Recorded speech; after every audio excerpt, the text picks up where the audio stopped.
สวัสดีค่ะทุกคน จนคำจนมืดมาเลยเป็นนางเด่นน้ำเจขาวมาค่ะเขามาบริเวณคลิปพี่น้องเอ้ยบริเวณคลิปเล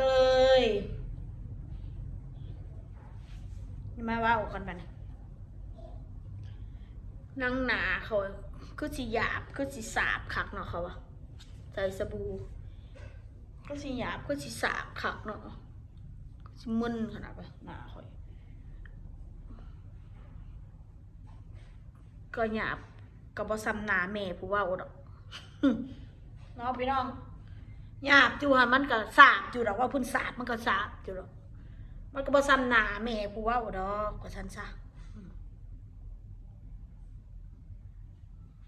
ว่าสักคนอื่นเนี่ยพวกโทษสูนี่นะก็สินอนได้นี่นะว่าสักไฟอีกแล้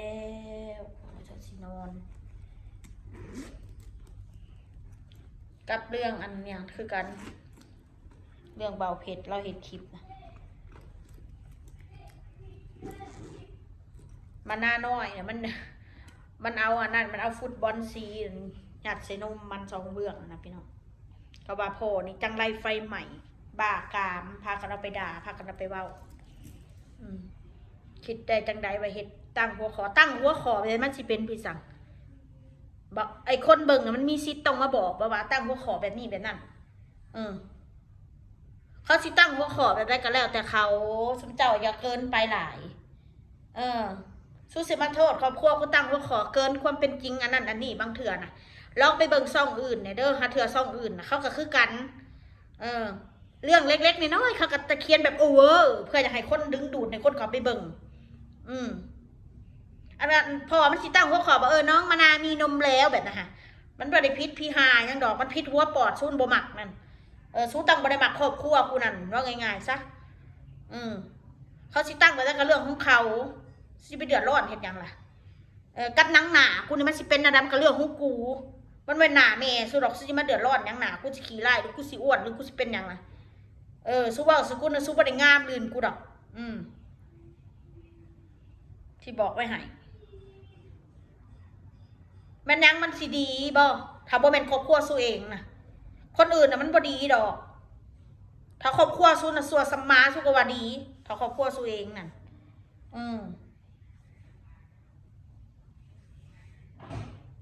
บ่มักผ่านมาเว้ามาแย่อยู่เว้าเพื่ออีหยังล่ะ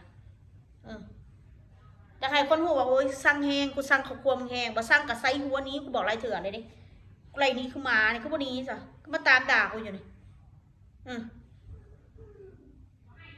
เวลาด่ากูละด่าบอกกูด่าขึ้นเพราะว่ามันด่าFCกูไม่ได้ด่าFCกูแยกแยะกูหู้ว่าผู้ใดคนดีกับกูแล้วผู้ใดหวังดีกับกูแล้วผู้ใดมันมากระแนกกระแนเบ้านี่เชิงแบบเบ้าใส่กูนี่กูหู้ดีว่าซะจ้ะคนเฮาน่ะมันบ่มักกับผู้ใดมาด่าดอกแต่สู้เธอกูออกมานั่งด่าพี่สู้ยังเดือดร้อนเลยทั้งที่กูไม่ได้สื่อนามสกุลสู้เลย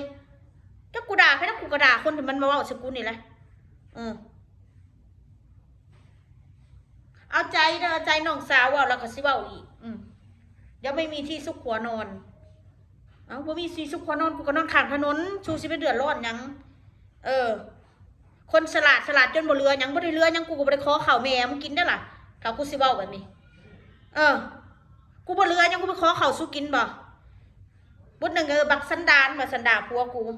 บ่มียังนี่มีแต่ออกมา4 แกงว่าสันเอากระ4 แกงให้อีสันดานมาแบบมึงเบิ่งเด้สันดานมาสุน่ะสุมักเบิ่งบ่แม่นติฮู้อยู่เขา4 แกงหากินกับคอมเมนต์ด่าคนอื่นบักสันดานมามึงน่ะมันก็สุดยอดแล้วสุดจะคิดว่าสุน่ะเป็นคนดีบ่สุมาด่ามาพ่อยกูน่ะสุเป็นคนดีบ่กูถามซุแน่กูไปกินข้าวเฮือนซูบอกกูบ่มียังไงกูไปกินข้าวเฮือนซูบอกกูไปขอซูกินบอกซูจังมาเดือดร้อนอันนั้นก็ไม่มีอันนี้ก็ไม่มีอย่างหน่อยกูก็เคยมีถึงกูบ่มีตอนนี้อย่างหน่อยกูก็เคยใช้ชีวิตอยู่แบบอยู่สุขสบายมีเงินเต็มกระเป๋าถึงกูสิบ่มีตอนนี้กูก็บ่ได้ไปนั่งขอทานแดกคือซูเว้าให้กูนะกูก็ยังใส่สมองและปัญญากูสร้างเองหาเงินก็ได้กูได้ไปนั่งขอทานแดกคือสู้ว่าใ ให้ผู้นั้นโอนให้แดกผู้นี้บัตรที่ซู้เด้อสะบัตรที่ซู้เด้ซูโอนให้กันแดกเด้อสะซูบ่ได้เอิ้นว่าขอทานบ่นะฮะบ่ได้เอิ้นเลยว่าขอทานซูโอนเงินให้กันแดกแล้วก็โซ่อันนั้นโซ่อันนี้นะแล้วก็มาตัดต่อคลิปกูไปทำมาหาแดกนะมันยิ่งกว่าขอทานอีกนะฮะมันสิบอกไว้ให้เด้อพวกบ่มีปัญญานะพวกบ่มีปัญญาสร้างคอนเทนต์ให้คนอื่นไปเบิ่งหนังหนาเจ้าของเอาชีวิตคนอื่นมาด่ามาปล่อยคนสันดานคือสู้มันกระลายมันก็เลยเข้ากันได้ว่าซั่นซะว่าแต่กูตกอัพว่าแต่กูบ่มีแดกกูบอกสู้ไรเถื่อได้สู้กูไม่แดกสู้โซ่ให้กูเบิ่งแหน่ทรัพย์สินสุนสมบัติสุนันสู้จะได้แต่เห่าสั่งกิเมลมาด่ากูขนาดผัวกูอยู่เหมาะแม่ๆนะยังไปด่าผัวกูยังไปบอกให้ผัวกูด่าบักสันดานหมาผัวมึงหันบักสันดานหมามีเมียเหี้ยแบบมึงนะนะมีเมียเหี้ยแบบมึงนั่นผัวมึงหันบักสันดานหมาบ่งสันดานเมียฝากบอกผัวมึงหันไปอบรมสันดานมึงนะก่อนที่มึงจะมาด่าครอบครัวกูนะ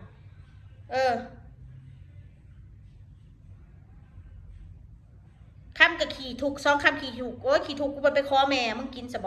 กูไปคอมึงกินสบบ่มีหมองซุกวัวนอนเฮ้ยกูนอนรับกูมือจ้ะเมื่อหนึ่งกูก็นอนตื่นเที่ยงคุณไพ่เสียบยังกูนอนตื่นเที่ยงกูตื่นมากูอยากเห็ดกูก็เห็ดเบียร์เพื่อนกูไม่อยากเห็ดกับเรื่องของกูอยากกินโคไปซื้อมากินกูไม่อยากกูก็นอนต่อแค่นั้นชีวิตกูนั่นกูอยากกินยังกูก็กินกูโตคนเดียวลูกกูผัวกูอยากกินยังเขาก็ไปซื้อกินมีแล้วก็ซื้อบ่มีแล้วก็แล้วไม่ได้เดือดร้อนหัวปอดสุดละวะบ่ได้เอาเงินครอบครัวสุดละวะมาจ่ายไอคนมาว่าสึกเป็นหนีมึงหันเป็นหนีมึงนี่หัวปอดมึงน่ะก็มีหนีคือกันนะมึงมาเบาพื้นกูนะกูหนีมึงหันหนีมึงนี่บ่เรือยังนะการละครั้งหนึ่งกูก็เห็นให้สู้เห็นว่ากูก็มีเงินกว่าสู้ว่าซะกูก็มีความสุขกว่าสู้คนเฮามันก็มีขึ้นมีลงถึงสิบ่มีรายกระสามมันเป็นเดือดร้อนไผการมีเงินหรือบ่มีเงินเป็นเดือดร้อนไผเด้อกูสิบอกให้สู้หักสู้กระเบิงสู้บ่หักสู้กระเลื่อนผ่านกูไม่ได้เดือดร้อนทุกวันนี้กูไม่ได้เดือดร้อนกูมองความเป็นจริงคนเฮามันไม่ได้อยู่คลองโลกแม่นมีเงินหลายปานใดก็ไม่ได้อยู่จนฮอดคุณดอกมีเงินหลายก็ไม่จะสืบตระกูลก็ไว้ให้ลูกให้หลานบ่มีแล้วก็แล้วคือกูนี่บ่มีหยังเพื่อนซ่านบ่มีรถล่างบ่มีแล้วแต่บ่ตายก็หาใหม่หาบ่ได้ก็อยู่แบบนี้คือกูบอกแล้วมันเป็นเดือดร้อนหัวสู้สิบ่สู้จังสิมาว่าอีตกอัพอีขี้ทุกอีเว้าใหญ่เ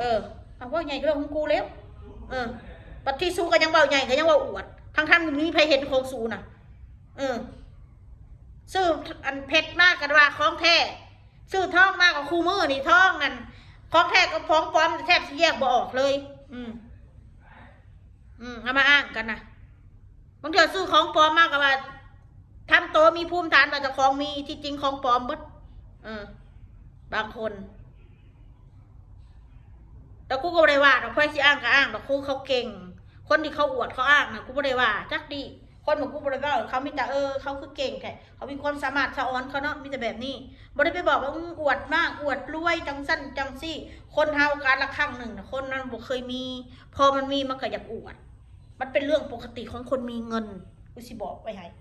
มีเงินแล้วยิงมันก็เป็นเรื่องปกติของมนุษย์บางเถื่อการละครั้งหนึ่งเขาเคยขี่ถูกคนมันเคยดูถูกดูหมิ่นเขาพอเขามีเขาก็อยากอวดคนนะอวดจากคนที่มันเคยดูถูกว่าซั่นซะคือกูนี่กูบอกเคยมีพอกูมีกูก็อยากอวดความสำเร็จของกูไม่ได้ไปโกงไปได้ไม่ได้ว่าคือสู้ว่าไปโกงเงินคนเป็นล้าน2 ล้านเงินผู้ใดกูสู้คือบ่ให้เจ้าโตผู้เป็นหนี้กูนะมาเว้าเองออกคลิปเว้าเองนั่นเว้าโลดแต่กูเป็นหนี้เท่านั้นล้านเท่านี้ล้านนะเจ้าโตกูเป็นเจ้าหนี้กูนะออกมาเว้าโลดบ่ต้องมาใส่สะพานเดี๋ยวสู้มาเว้าแทนเอาหลักฐานการยืมเงินพร้อมเด้อหลักฐานการยืมถ้าใส่คำว่ากูยืมน่ะเป็นหนี้เขาล้าน6 2 ล้าน 3 ล้านโกงอันนั้นโกงอันนี้ถ้ากูโกงคนน่ะชีวิตกูคือสิบ่เป็นจังซี่ดอกถ้ากูโกงกูคือสิสบายเฮือนซานกูคือสิบ่ได้ขายดอก ถ้ากูโกงคนนะคือสู้เอานะกูก็หาแทบตายกูก็บ่ได้ประมาทบ่มีคนซอยกูเฮ็ดเรือนกับมีอยู่เล็กๆน้อยๆบ่ได้มีดอกเงินเป็นล้านมาซอยกูนะนะกรณียืมก็คือยืมกรณีให้ก็คือให้ด้วยความเสน่หากูสิบอกว่าให้ถ้าคือว่าคนให้กูนะกูสิบอกว่าให้ซะเด้อสู้อย่ามาใส่คำว่ากูไปโกงเขานู่นนี่นั่นอย่ามาใส่คำว่าผัวเมียโกงเงินคนเป็นล้านไผมันสิมาให้เงินคนเป็นล้านถ้าบ่มีหลักทรัพย์คำประกันกูถามสุแน่คิดแน่สมองสุนะไอ้พวกเสือก็เสือว่าผัวเมียขี้โกงว่าฉันโกงก็ติดคุกแล้ววะปานนี่ถ้ามันมีหลักฐานก็ติดคุกเลยเอายังมาโกงว่าขึ้นเป็นล้านอย่าเว้านะคนมันหู้คนที่หู้นะมิแต่คนให้กูกับกูเอาแค่นั้นแหละว่าบุญผู้ใหญ่ใจดีก็ได้ที่ผ่านมานะเขาก็ให้กูด้วยความเสน่หาบ่ว่าอยู่เมืองนอกบ่ว่าอยู่เมืองไทยเขาก็ให้พี่ให้ด้วยใจนะอยากช่วยอยากให้ไม่ได้สนว่าเธอจะมีเงินไม่มีเงินพี่จะให้เพราะแค่นั้นเลย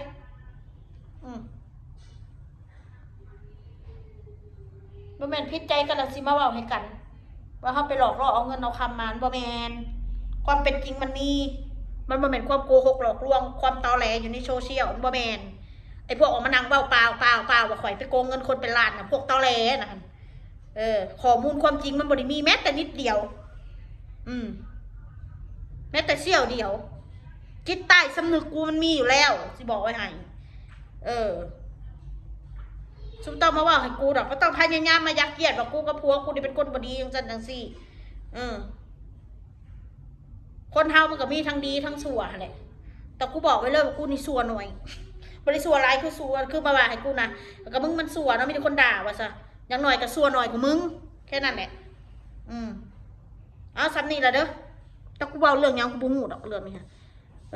กูเอาพุ่นคนมาว่าให้กูนี่แหละโกงเงินโกงคำผู้1 ล้าน 6ผู้1 3 ล้านผู้1 5 ล้านว่าไปทั่วที่ทั่วแดนแล้วตื่มตอนนะป้าตัวเงิน5 ล้านบาทมันบ่แม่นน้อยๆเด้อพี่น้องเอ้ยเงิน5 ล้านบาทหรือว่าเงิน2 ล้าน3 ล้านมันบ่แม่นน้อยๆเด้อกองเอเล่ได้เงินนะสิบอกไปให้ซะเด้อซ้ำนี้แหละ